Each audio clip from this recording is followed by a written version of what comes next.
Bonjour à tous, bienvenue dans Rêve d'Up, nouvel épisode, je m'appelle Alexis, je suis toujours en compagnie de Ludo. Salut Ludo. Salut Alexis. Ça va? Bon écoute. Allez, on est reparti pour un nouvel épisode. Bah ouais, je suis ravi d'être là de nouveau. Ben ouais, on continue sur notre lancée, c'est le 4ème. C'est le 4ème et ça se passe plutôt bien, on est vraiment ravis que vous soyez là tous de plus en plus nombreux à nous suivre. Ouais, ça fait plaisir. Petite news, Ouais. on s'est lancé sur les formats short. Aïe. Et Eh oui, on est dans le futur. c'est ça, on a donc ouvert, on a un compte sur YouTube, hein, vous savez, vous nous retrouvez à la fois sur YouTube, à la fois sur les plateformes de podcast, mais sur YouTube on poste nos petits shorts, qui sont nos pérégrinations au fil de nos essais de moto. On est également sur Insta, Rêve Ouais. d'Up, podcast, vous nous trouvez, on mettra les liens évidemment en commentaire de l'émission, et on est sur TikTok aussi. Eh oui, Et ouais, après délibération, il s'est avéré que TikTok était une solution également très très intéressante. et on a été très surpris du coup par les retours, c'est cool, on a pas Ouais. mal d'interactions, pas mal de vues sur TikTok, donc n'hésitez pas à nous suivre, faites-nous vos retours, dites-nous ce que vous en pensez. Ce qu'on fait, c'est qu'on poste des petits sujets entre 30 secondes et 1 minute au fil de nos essais moto. Voilà, donc si Voilà. vous voulez trouver des tests express, vous retrouvez ça sur tous les supports de Rêve d'Up. Dans les news aussi, depuis le dernier épisode, qu'est-ce qu'on a fait Ludo? On a fait 2 essais. Voilà. Le premier, Alors le premier c'était donc La Touareg voilà, la 660. Aprilia Touareg 660. Très bonne surprise en ce qui me concerne, très friand de trail, vous le savez. ouais, on parle beaucoup de trail ici. On parle beaucoup de trail, après c'est vrai qu'aujourd'hui il y a quand même un regain du segment, on va dire. Beaucoup de propositions de tous les constructeurs. Et elle était à portée de main. Alors pour la petite histoire, allez on vous la raconte. À la base on n'était pas venu pour ça. Ouais. On était venu essayer la Hornet depuis le temps qu'on vous en parle. Malheureusement, la météo en a décidé autrement. Voilà, ça n'a pas été possible de l'essayer à ce moment-là. Et il se trouve que la concession mitoyenne était Aprilia. Et il y avait la Touareg en essai. Et moi qui rêvais de tester le fameux 660, Ouais. je me suis dit c'est l'occasion ou jamais. Et à ça, ils m'ont répondu bah écoute, tu sais conduire, tu sais piloter. Bon bah vas-y. C'est pas un peu de mouillé qui va te faire peur? Bah non, pas de problème. Et nous voilà partis pour quelques tours de roue avec ce trail qui a été une très bonne surprise. Donc comme je le disais, Ouais. un moteur très intéressant puisqu'on a du couple et surtout on a un moteur qui est assez rageur dans les tours, mais tout ça avec beaucoup d'équilibre et de douceur. Ouais, c'était incroyable, c'est une facilité à doser, notamment à basse vitesse. On n'a pas été faire du off-road avec, mais en tout cas on a testé un peu les évolutions à basse vitesse, Ouais. et c'est d'une douceur. Tout tombe facilement sous la main, tout Ouais. est doux, simple et surtout efficace. Et encore une fois, ce moteur, il est vraiment très très bien optimisé. On a 80 chevaux et encore une fois, c'est amplement suffisant sur un trail. Ouais. Donc très bonne surprise. Et le look, moi je suis assez friand puisqu'on est quand même plus en rapport avec la Ténéré que j'aime beaucoup.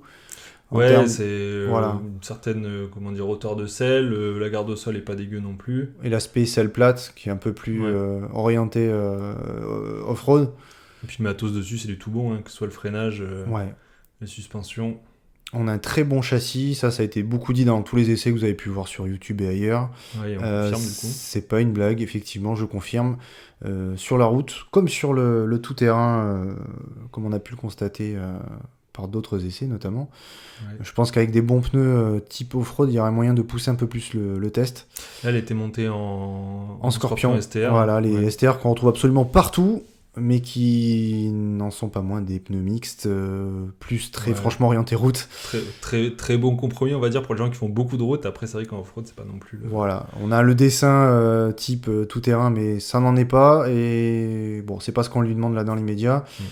Dans tous les cas, bonne surprise, comme je le disais. Et par la suite, on a pu embrayer donc par nos amis chinois, n'est-ce pas? Ouais, on a été chez la concession qui distribue CF Moto sur Ouais. Toulouse. Amétis, AMS Moto Service, qu'on salue, qui, pour ma part, nous accompagne depuis longtemps Ouais, toi sur la ta chaîne. Voilà, ça a été les premiers à m'ouvrir les portes et qui continuent toujours avec un grand plaisir. Et ils se sont un petit peu étoffés en termes de gamme et de marque. Ils étaient principalement Suzuki et là ils ont ouvert donc à Kymco et notamment donc CF Moto. Ouais. Et on a pu tester avec grand plaisir la MT 800. 800 MT. La 800 MT, pardon, c'est vrai que Et ça là, prête à confusion, mais là aussi, pas pour rien d'ailleurs, puisqu'on a vraiment quelque chose de de très japonais dans l'approche et non pas chinois, puisqu'on a quelque chose d'hyper homogène, de très bonne facture. Ouais, donc on rappelle, c'est donc là aussi un trail, Ouais. moteur de KTM 790 Adventure, C'est ça. euh, hyper équipé. Alors moto c'est ça. chinoise. Le maître mot chez SF Moto, c'est équipement pour le même prix et on a absolument tout. D'ailleurs, en termes de tarifs, c'est très similaire à la Touareg, puisque c'est aux alentours des 12 000 euros. C'est ça, 11 000 et quelques, Ouais. avec ou... Oui, on a... Mais alors, derrière l'équipement, c'est Ouais. selle chauffante, poignée chauffante, l'écran TFT avec 12 millions de fonctions. Le freinage avec le, la fonction gyroscopique pour éviter justement de... Ouais, l'IMU, ouais. Voilà. Centrale IMU. Il y a enfin vraiment bonne surprise aussi. Premier contact, c'était avec l'application. Là, il y a une espèce de tracker GPS intégré. Ça, je savais même pas que ça existait, pour être franc. En général, je suis plutôt réticent à la surabondance d'électronique, puisqu'au final, bah, on a un peu la route qui nous attend. On n'a pas toute la journée pour faire le tour de la calculette. Et c'est vrai que cette application permet notamment donc, de faire les mises à jour constructeurs sans avoir à passer chez le Ça, constructeur. c'est fou. Et il y avait donc, c'était ressorti dans les premiers essais, je crois que c'était à l'été dernier, Ouais. un petit souci de calibration de la poignée ride-by-wire. Et du coup, ils ont sorti un correctif du mapping de la poignée.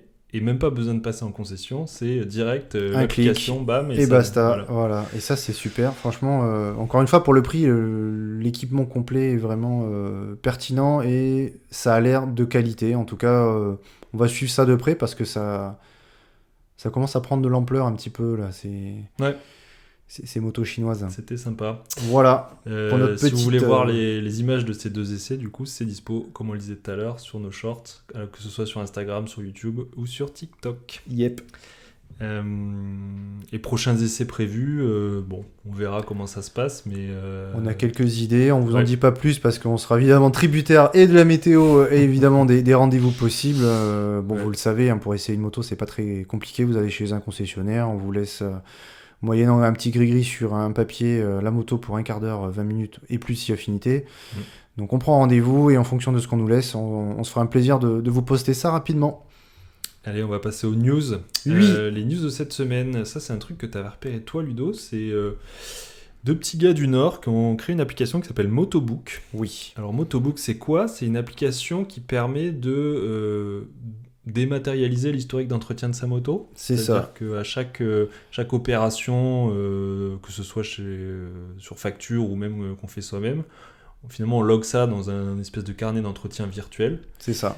Et qui permet en fait de suivre ça sans avoir besoin de se stocker toute la paperasse, etc. Et également de se programmer des rappels. Et c'est une appli du coup qui est dispo alors sur Android sous forme d'application, sur iOS sous forme de web app. Donc ils n'ont pas encore l'application, mais on peut ajouter un raccourci depuis Safari, donc ça fonctionne aussi. C'est gratuit, c'est entièrement gratuit. Ouais. Là, ils ont une base de données de moto, donc on crée sa moto sur la base d'un catalogue. Voilà, qui est toujours mise à jour régulièrement via différents nouveaux modèles. Ouais, là, ils annoncent 4000 motos, donc c'est déjà pas mal. Hein. Oui. Et si jamais la moto n'y est pas, moi c'était le cas pour ma Escape de chez Moto Morini, on peut la créer, donc pas de souci. Et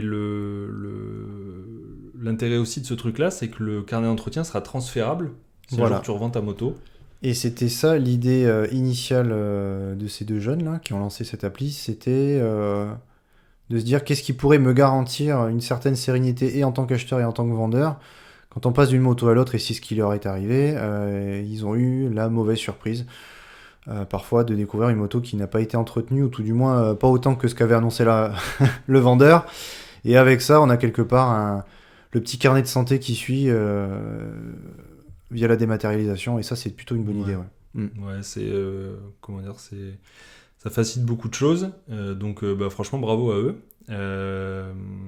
C'est encore une fois, c'est l'utilisation gratuite, et puis ça fait partie de ces choses qui rendent la moto plus facile, je pense. Et oui, Jamy. Bon, c'est quand même un peu similaire. Moi, j'utilise un tracker GPS qui s'appelle GeoRide, que certains d'entre vous doivent connaître, et qui fait un peu la même chose.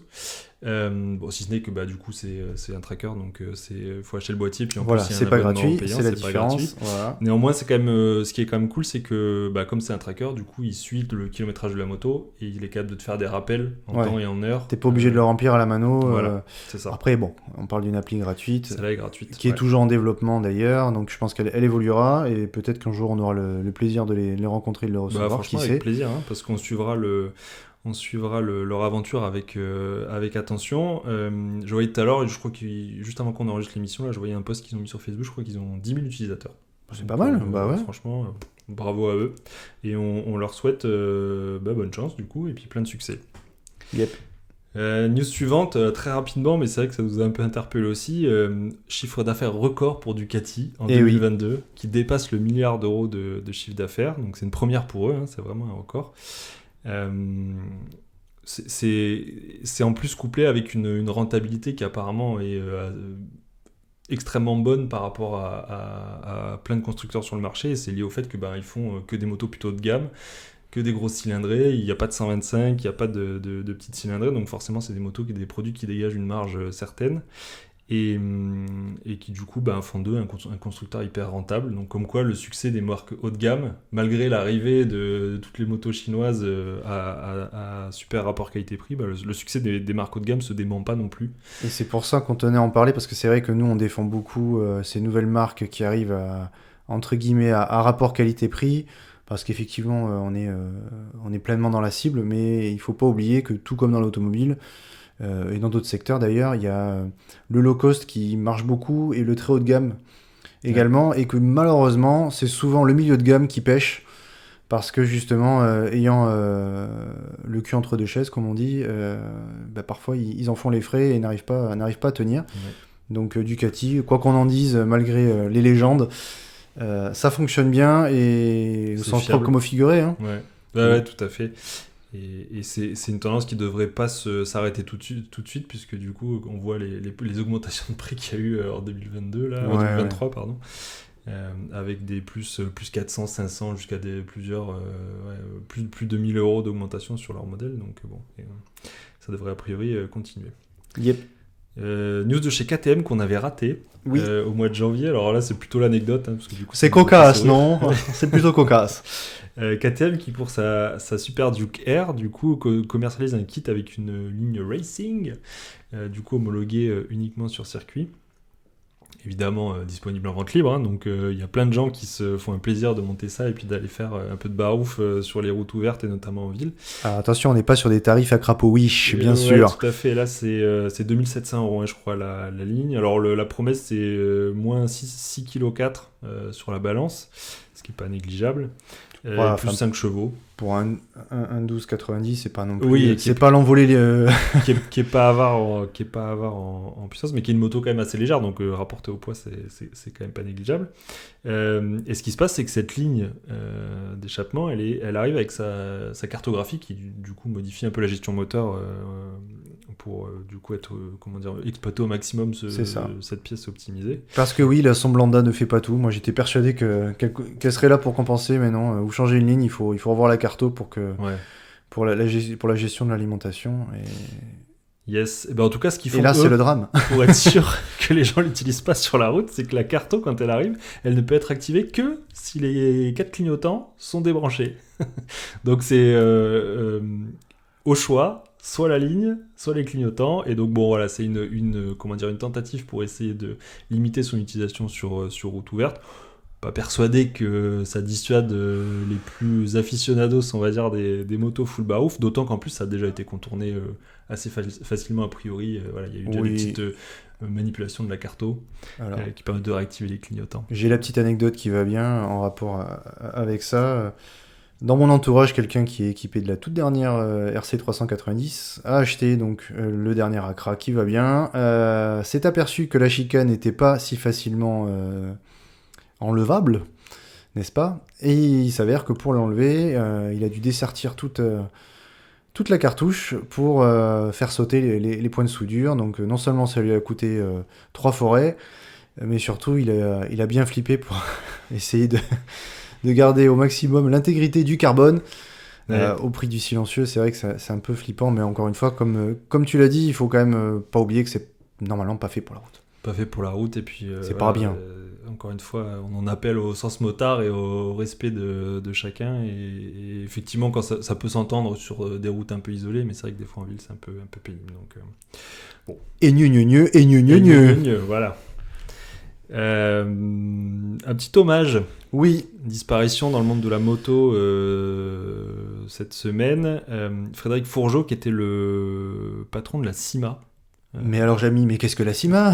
CIMA, qui est le plus gros importateur de motos en France, qui fait des marques qu'on connaît bien. Ouais, nous on est... Et notamment équipés. Fantic et Moto Morini, on est équipés, mais qui était aussi le créateur de la marque Mash. Voilà. C'est lui qui a conçu, qui était à l'origine de cette marque-là, et qui a conçu toutes les motos depuis Et le début. qui a démocratisé la moto chinoise, hein, quoi qu'on en dise, même si on sait tous les problèmes qu'il peut y avoir. C'est quand même la CIMA qui a permis aujourd'hui d'avoir des produits d'appel et aujourd'hui, on peut le dire, certains Ouais. produits pertinents. Ouais, puis c'était un monsieur qui était assez connu dans le milieu, parce qu'il avait un passé en course notamment, qu'il avait été à un moment donné patron de la marque Ippon, Ouais. et qu'il avait bien développé aussi la marque, et notamment en inventant l'huile de thym à la fraise. Oui, pour les gourmands. Pour ceux ça doit rappeler des souvenirs à certains d'entre nous qui étaient férus de 50 cm3. Et puis qui, du coup, voilà, depuis le milieu des années 2000, avait repris la CIMA, et puis on a fait un énorme importateur. Donc voilà, accident tragique. Alors, tragique pourquoi? Il faut le dire. Ouais, on n'a pas trop de détails, mais a priori, ça serait un accident bricolage. Ouais, Un c'est pneu qui aurait explosé. Bon. un pneu qui aurait explosé. Alors, je savais pas que ça pouvait être mortel, mais bon, bon. Bon, voilà, c'était l'occasion de parler de ce monsieur qui était quand même une personnalité du monde de la moto. Voilà pour les petites news de cette semaine. On va passer donc du coup à notre gros sujet de la semaine. Voilà. Et comme vous l'avez vu dans le titre, le gros sujet, c'est les motos qu'on déteste. Alors, les motos, je dirais, mais qu'il ne faut surtout pas acheter. Ouais, c'est ça. Alors, parce qu'on déteste, c'est à nuancer, parce que ça reste des motos à essayer quand même, pour la plus grande partie, mais attention, est-ce que le jeu vend la chandelle? C'est ça l'objet du sujet. Ouais, on s'est basé un peu, toi, sur ton historique, Ludo, qui a testé pas mal de motos sur ta chaîne YouTube, hein, donc on le rappelle, Motors & Co. Voilà, et l'idée, clairement, c'était de proposer un top moto à pas acheter sur la base de motos qu'on a essayé, qu'on connaît. C'est pas juste des éléments rapportés qu'on a pioché à gauche et à droite, et notamment grâce aux différentes rencontres que j'ai pu faire chez les différents concessionnaires et adeptes des marques en question, c'est assez surprenant. Ouais. Alors on commence par une première. On parlait tout à l'heure de Suzuki, c'est la Katana. Alors la Katana, On peut peut-être essayer d'expliquer en 2 mots ce que c'est que la Katana. Alors la Katana issue de son illustre grand-mère, la Katana première du nom des années 80 que certains ont connu, avec un look très tranché, donc Katana, vous l'aurez compris. Qui avait marqué son époque. Voilà, donc un physique disgracieux pour certains, qui apportait quand même, on va dire, certaines technologies à l'époque, dans les années 80-85, si je dis pas de bêtises, sur une base de moteur de sportive chez Suzuki, et donc là, il y a quelques années, ils l'ont ressorti. Moi, perso, j'avais adoré le look, clairement, c'est ce qui m'a donné tout de suite envie de l'essayer. La recette est assez simple et assez proche finalement de la première du nom. On prend une base connue et une banque de pièces connues. Vous allez me dire, mais c'est So Suzuki. Faire du neuf avec du vieux, oui. Là, clairement, la vraie nouveauté, c'était clairement le look. Le moteur, c'est une base G6R 1000 de K5, donc de 2005. Celui qui a été ressorti à toutes les sauces, et qui l'est encore d'ailleurs. Qui l'est encore, qui a et été retravaillé, mais... Voilà, qui passe les normes, on sait pas trop comment, mais ouais. Mais après, ça reste un bon moteur, donc on va pas, comme tu dirais si bien, on va pas réinventer la roue 50 fois. Et pour l'avoir essayé, comme je disais, non seulement très bon moteur, et très bien, je veux dire, bien calibré. Oui, il y a du couple, pas besoin non plus d'aller, taper dans les tours pour avoir des sensations avec, et surtout... qui colle bien à ses ambitions un peu routières. Voilà. Au contraire. Voilà. 200 réservoirs. C'est ça, en fait, ce qui fait qu'il ne faut pas l'acheter, c'est que contrairement à sa vocation de routière, enfin routière, en tout du moins de roadster revisité, l'autonomie constatée est de 150 km. Et pour le coup, j'ai été invité, moi, à la présentation par Suzuki France, et j'ai discuté avec le directeur technique, et qui m'a répondu que le français moyen avait environ 4000 km d'usage par an de sa moto, et que par ce fait, il justifiait que 150 km était suffisant. Je vois absolument pas le rapport. Ouais, ça peut pas même les gens qui font 4000 bornes par an, ça les empêche pas d'aller faire des road trips. Soit ils font 4000 bornes en 2 mois, ce qu'on voit beaucoup. Hein. Ouais. Vous remarquerez que 10 mois par an, il n'y a personne, et pendant 2 mois, les routes sont blindées de motards. Donc cet argument ne tient pas debout 2 secondes.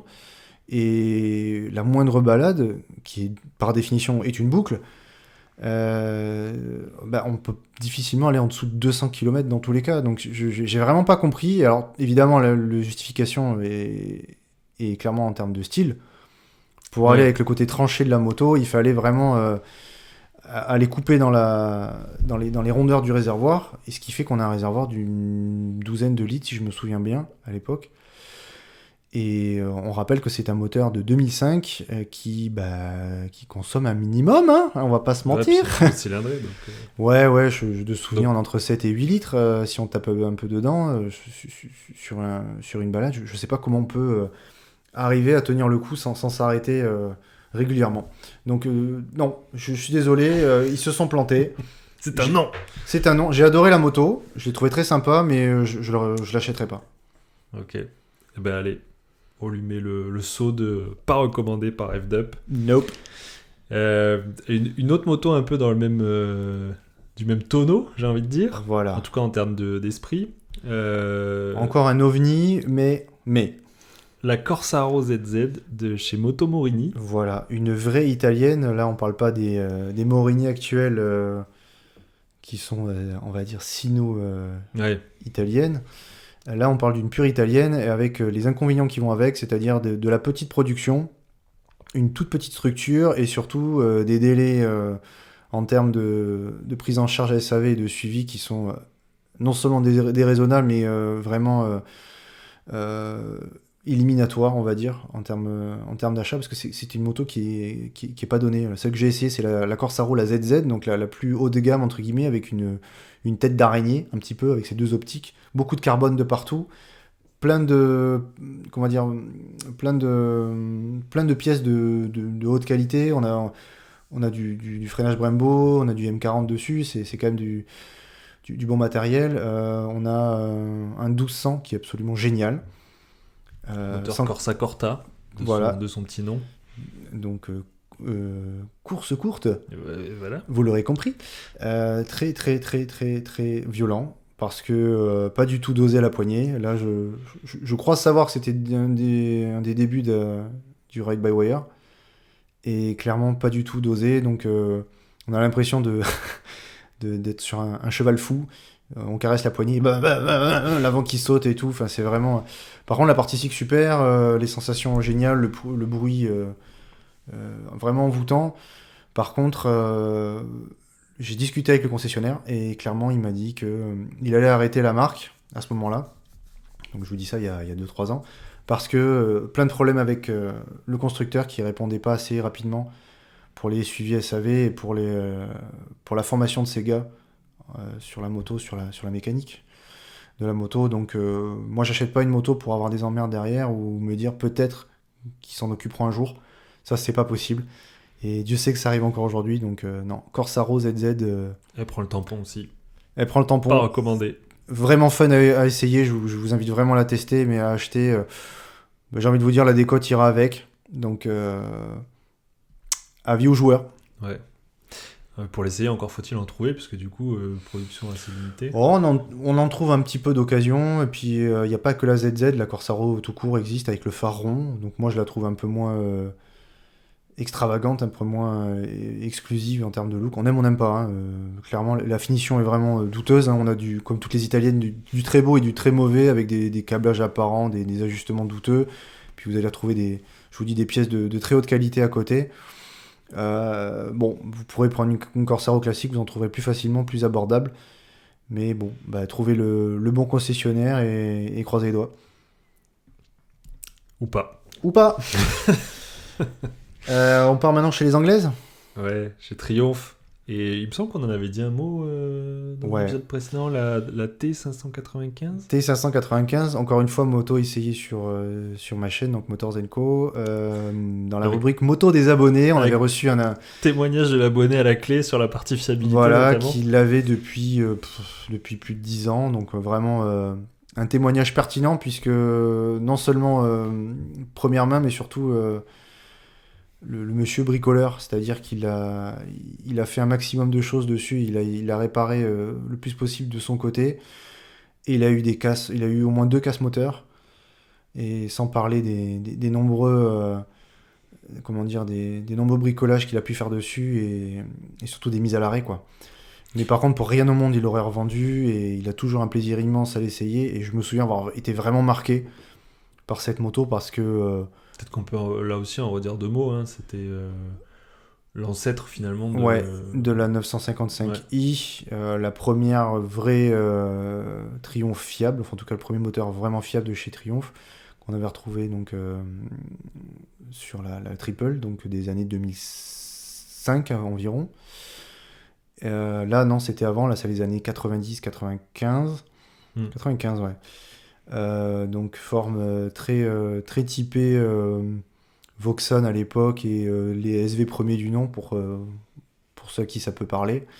Donc beaucoup de rondeur, mais une belle harmonie en tout cas sur les courbes, et une moto, une vraie grosse routière, grosse, hein, j'insiste sur le terme, c'est pas une danseuse étoile, mais vraiment attachante, mais trop de problèmes dessus. Une anglaise, comme on n'en fait plus. Ça peut avoir son charme, mais effectivement, 3e, 4e moto qu'on sort une fois tous les 3 mois pour faire une balade de 20 km. Quoi. C'est ça, pour les rassos. On part dans un truc pas fiable encore, là. Aïe. On retourne en Italie. Voilà, un coup les Anglais, un coup les Italiens. Bonjour les clichés, ça va, on se porte bien, on est bien assis. Ouais, encore une italienne. Une Veagusta, un essai qui t'avait marqué, la F4. Pareil, coup de cœur. Vraiment moto que je serais prêt à mettre dans mon salon, même pour le prix, même pour ne jamais la faire rouler, parce que vraiment une œuvre d'art. Signé Tamburini initialement.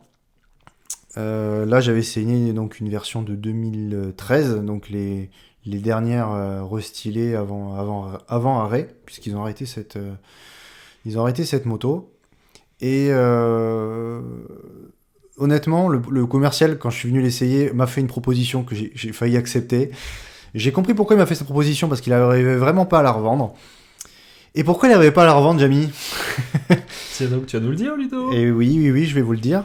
Un enfer en termes d'entretien. Beaucoup trop pointu pour un usage routier, on va dire, raisonnable. C'est une moto qui a certes un poids qui pourrait être discuté pour une sportive, mais je me suis retrouvé à 220-230, sur route fermée bien sûr, sans forcer, ça montait bien au-dessus d'ailleurs, mais je rentrais pas dans les détails. Et le problème, c'est que derrière, l'historique était vraiment à gerber, c'est-à-dire que des pannes immobilisantes très chères, un suivi SAV de chez Agusta qui était catastrophique, et pour le coup ils ont même d'ailleurs cette concession arrêté de distribuer cette marque, parce qu'ils ont eu tellement de problèmes avec les clients que ils ont préféré couper court et arrêter d'attendre après cette petite firme, puisque ça reste quand même une production très limitée. Et là très aussi, limitée. Sur la partie pièces détachées notamment, ils ont quelques petits soucis d'approvisionnement. Voilà, et à ce moment-là, la décote était quand même monstrueuse. Je vous dis ça, j'ai essayé ça il y a 3 ans à peu près, 3-4 ans, et elle était déjà tombée à 9 000 € en occasion, avec quelque chose comme 10 000 km, c'est-à-dire pas grand-chose. C'est pour dire à quel point c'était un très mauvais placement pour celui qui l'a acheté en première main. Et j'ai recroisé d'ailleurs. Et je l'ai recroisé parce que justement j'avais vraiment envie de l'acheter, et je l'ai recroisé sur le bon coin au même prix. Et j'en ai parlé à la concession qui m'a dit qu'effectivement, le client à qui l'ont vendu a une casse de la boîte. C'est calé une facture monstrueuse. Pourtant, il a roulé quoi, 3 fois avec.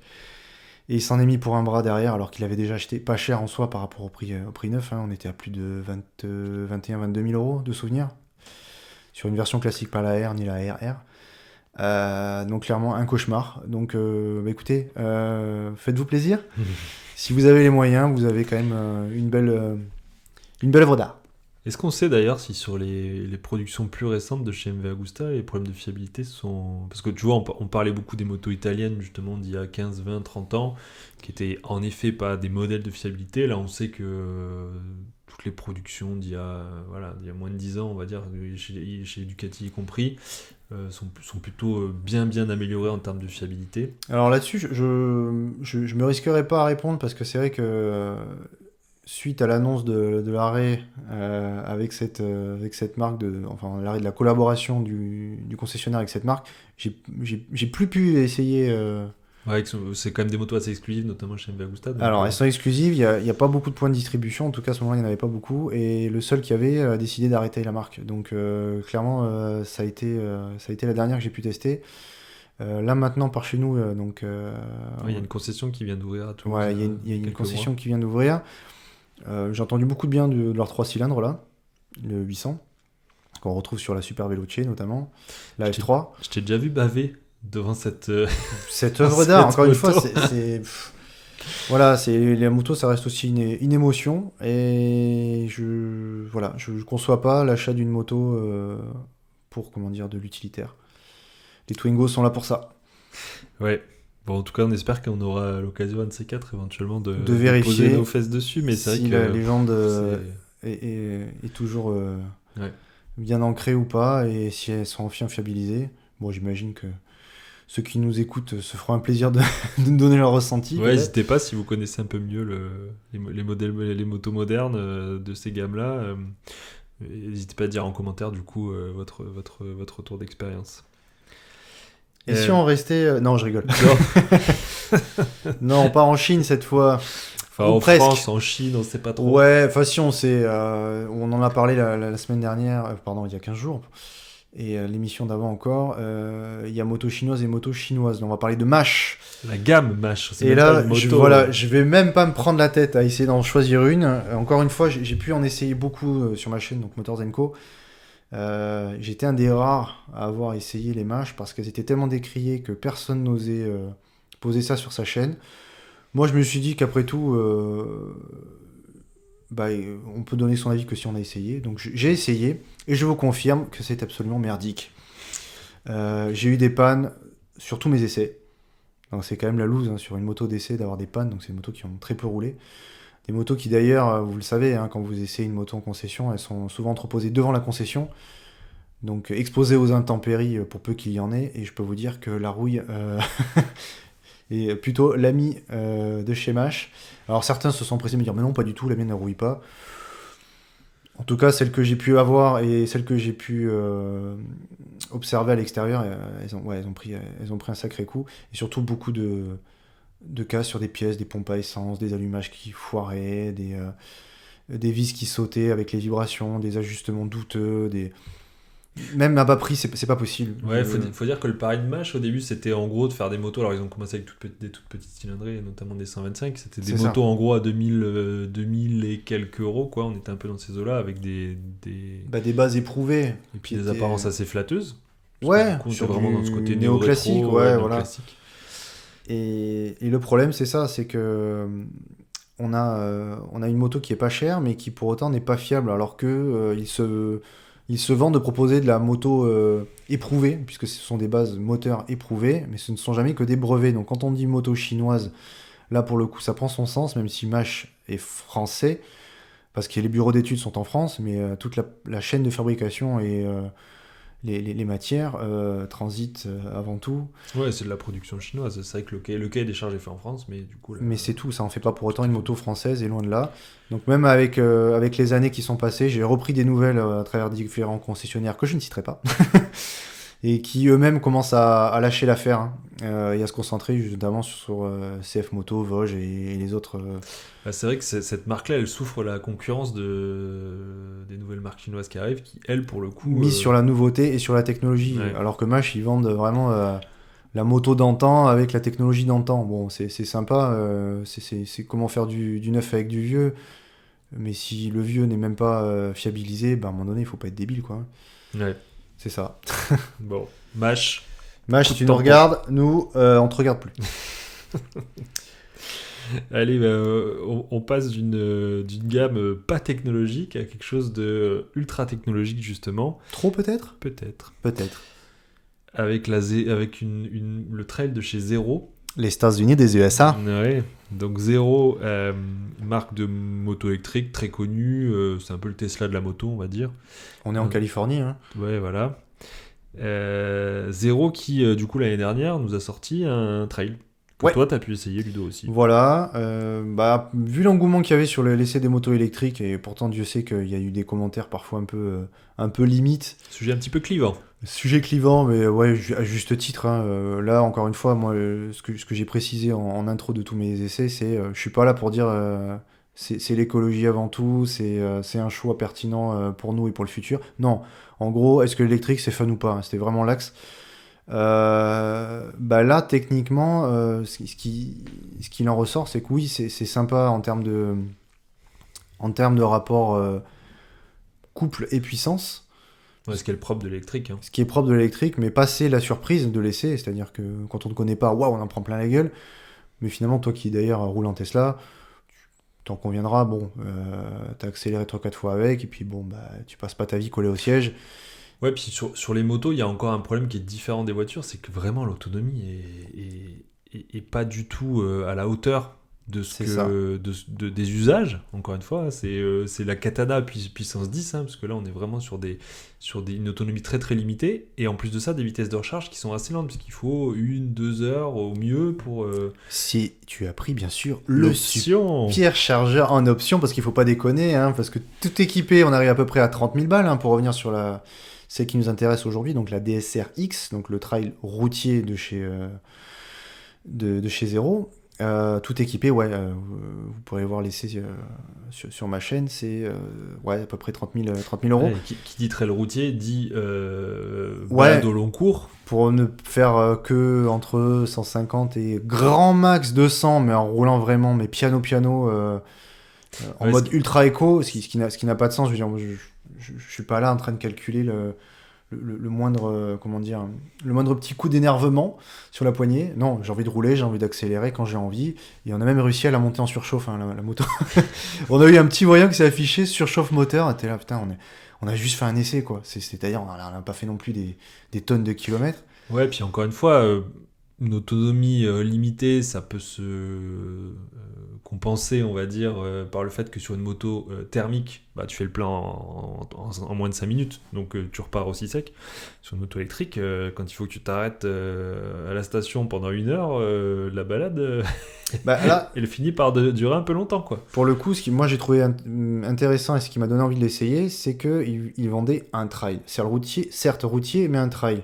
Avec bien sûr en option les jantes à rayon moyennant 2500 balles. Mais au moins, en tout terrain, on avait quelque chose de silencieux, certes un peu lourd parce qu'on est autour des 250 kg, mais une alternative qui pourrait être intéressante. Bah, le problème, c'est que la suspension, déjà, elle claque assez vite. Et surtout, bah, elle est plutôt taillée pour la route, concrètement, en termes de gabarit. Et quand on achète une moto vendue avec un kit de valise, si c'est pour partir à 100 km de chez soi, bah, je pars pas en road trip, quoi. Si on lit un peu entre lignes, en gros, c'est des motos qui sont finalement très urbaines. Malgré leur look, malgré leur positionnement, c'est de la moto qui va très bien, comme c'est un peu le pendant aussi des voitures électriques, hein, sur des petits trajets du quotidien en ville, parce que voilà, ça pollue pas, c'est silencieux, c'est agréable. On peut dire ce qu'on veut, le côté coupleux de l'électrique est quand même hyper agréable, notamment quand tu évolues à basse vitesse. Mais c'est pas fait pour le voyage. Ouais, mais là, ouais, je me vois pas, encore une fois, avec mon kit de bagagerie, faire 150 km et poireauter en attendant que madame veuille bien se recharger. Tout ça pour la modique somme de 30 000 balles. On le rappelle. Mais bon, c'est vrai qu'il y a des gens qui ont les moyens pour ça, qui ont envie de rouler autrement, et ça a été la conclusion de mon essai. C'est de me dire, bon, arrête de raisonner avec ton approche personnelle, n'oublie pas que tout le monde n'a pas ta vision ni tes moyens. Je comprendrais qu'avec ces moyens-là, on puisse vouloir rouler différent, et clairement, j'ai pu regarder, Zero a le vent en poupe, les chiffres sont très très bons. La gamme s'est étoffée, mais l'objectif clairement de Zero avec cette moto-là, c'était de boucler et de proposer une gamme complète, donc allant de la 125 au Roadster, à la sportive, et donc pour conclure le trail routier. Donc là, ils ont une gamme complète qui vaut ce qu'elle vaut, mais qui permet de rouler différent, et comme tu le disais si bien, tout comme Tesla, même si vous avez une voiture qui fait l'équivalent de 500 chevaux, je crois, c'est ça ? Plus ou moins, oui. Voilà, avec une taille qui pourrait avoisiner celle d'une série 5. Bah, plus ou moins, ouais, mais qui ira pas au bout de la France. Ouais, avec un seul plein. Personnellement, je fais bien le distinguo entre une voiture que tu peux recharger là pour le coup vraiment en moins d'une demi-heure. Ouais, mais moins d'une demi-heure, c'est pas moins de 5 minutes. Oui, mais une moto, c'est encore différent, quoi. C'est-à-dire que là, comment dire, quand tu commences à être sur des temps de charge qui sont supérieurs à 1 heure, là clairement, et que tu dois en faire 1 ou 2 dans la journée parce que pour faire ta boucle de 500 bornes, tu peux pas les faire d'une traite. Ouais, surtout que là on est vraiment sur du trajet plaisir. Ouais. Trail routier, ça veut bien dire je pars en vacances ou en week-end, c'est pas je vais bosser. Ouais. Donc encore une fois, pour moi, c'est des motos qui pas sont validé. Urbaines, et le kit de Valoche, c'est pour mettre les courses ou le pain, quoi. La boîte à pain, clairement. Bon. On va terminer sur une petite touche italienne de nouveau, parce qu'on les aime. Une touche italienne un peu violente, là. Un peu violente, mais qu'est-ce qu'on les aime, les italiennes. C'est vrai que finalement, dans ce top des motos qu'on ne recommande pas, mais qu'on conseille quand même d'essayer. Mais il y a quand même beaucoup de motos coup de cœur avant tout, mais qu'on achèterait pour rien au monde parce que trop de problèmes, quoi. Ouais, c'était un peu, du coup, quand on a préparé le sujet, c'est un peu ce qu'on s'est dit, finalement, on va balayer ces motos qui, sur le papier, ou en tout cas au premier coup d'œil, paraissent être des bonnes idées, mais finalement, non, au quotidien, c'est pas possible, et c'est clairement pas des motos qu'il faut acheter. On va terminer avec la Aprilia, la SXV 550, dont tout le monde a un petit peu entendu parler. Alors là, il faut expliquer le concept du coup. C'est une licorne. Il y en a peu, c'est normal, parce qu'ils n'ont pas vendu beaucoup, et surtout, il n'en reste pas beaucoup. Disons qu'elles ont aussi une fâcheuse tendance à casser très vite. Voilà, mais c'est ça l'Italie. Donc, SXV, super motard. Oui. Avec un moteur un peu énervé. Un bicylindre en V de 550 cm3. Et, c'est un moteur de course en fait. Hein. C'est un moteur de course, voilà, c'est ça. Ils ont vraiment adapté pour le coup une moto de course à une moto accessible au permis A. Et avec beaucoup de technologie et comment dire, des aménagements parfois douteux. Mais encore une fois, au service de la performance, ce qui fait que si on n'est pas extrêmement précautionneux, on peut très vite avoir une casse. Puis avec des entretiens qui sont pas raisonnables, quoi. Non, c'est pas raisonnable. D'autant que ça nécessite des heures et des heures de main-d'œuvre. Ouais. Et on a aussi beaucoup de problèmes avec les pièces. Parce qu'il faut les obtenir, ces pièces, quand elles cassent. Donc là, clairement, c'est ce qu'il y a de plus violent. Donc un des concessionnaires partenaires avec qui je faisais les vidéos en a une, donc on espère qu'on vous fera un petit short dessus. On me dit dans l'oreillette que alors c'est pas que on voudrait la faire, c'est qu'on a failli la faire, mais au moment où je suis venu l'essayer, elle était en panne. Il a voulu me la démarrer, il a dit ah bah merde, je comprends pas, elle démarre pas. Donc c'est pas une légende, c'est vraiment un nid en merde ce truc. Mais donc notre ami que je salue, je vais pas le citer parce que je sais pas s'il veut, donc il m'a dit, tu sais, j'ai 40 ans de moto derrière moi et des centaines d'essais, c'est la seule pour laquelle lorsque je descends de ma selle, j'ai les mains qui tremblent. Ça peut paraître un peu pompeux, mais ouais, on est quand même sur une moto qui fait autour de 70 chevaux, je crois, de tête. Et pour un poids de... un poids de supermotard. Donc, de vrai supermotard, on parle pas d'hypermotard, hein, attention. Et c'est vrai que c'est une moto qui est magique, qui est performante, mais qui le paye au prix fort. Ouais. Donc à essayer, mais pas validé. Chevaucher une licorne, ça se mérite. Ça se mérite. Ok, voilà, on a fait le tour de notre petit top de la semaine. Voilà, liste non exhaustive. Ouais, si vous avez des idées complémentaires, n'hésitez pas du coup à nous le signaler en commentaire si nous regardez sur YouTube. Et puis qui sait, si jamais on a plein d'idées, on fera peut-être une version 2 de ce top-là. Voilà, bah écoutez, on vous remercie de nous avoir écoutés. On espère que ça vous a informé ou diverti. C'est ça. N'hésitez pas à nous dire en commentaire si le format vous plaît, si vous avez des axes d'amélioration proposés, parce que nous on prend un immense plaisir, mais on pense pas forcément à tout, hein, on démarre. Donc ça nous fera plaisir et puis ça fait avancer le schmilblick. Voilà, donc on rappelle, hein, pour ceux qui nous suivent sur YouTube, vous nous retrouvez aussi sur toutes les plateformes de podcast, Apple Podcast, Spotify, Google Podcast, Amazon Podcast même. AliExpress. Voilà. Non, c'est pas ça. Non, et bien inversement, du coup, pour ceux qui nous écoutent en version audio, ben, si vous voulez voir nos têtes, ça se passe sur YouTube. La chaîne s'appelle RevDup. Et vous nous retrouvez pour la version vidéo des épisodes toutes les 2 semaines, Ouais. mais également pour des shorts, comme on le disait. Donc n'hésitez TikTok, pas à venir Insta. nous consulter nos petits micros essais et nos tranches de... RevDup_podcast. Avec la petite moto verte dessus. De toute façon, on vous met les liens dans les notes de l'émission. Oui. On vous souhaite bonne route. On vous dit à dans 2 semaines. Et puis nous, Merci Alexis. on continue. La bonne soirée. À bientôt.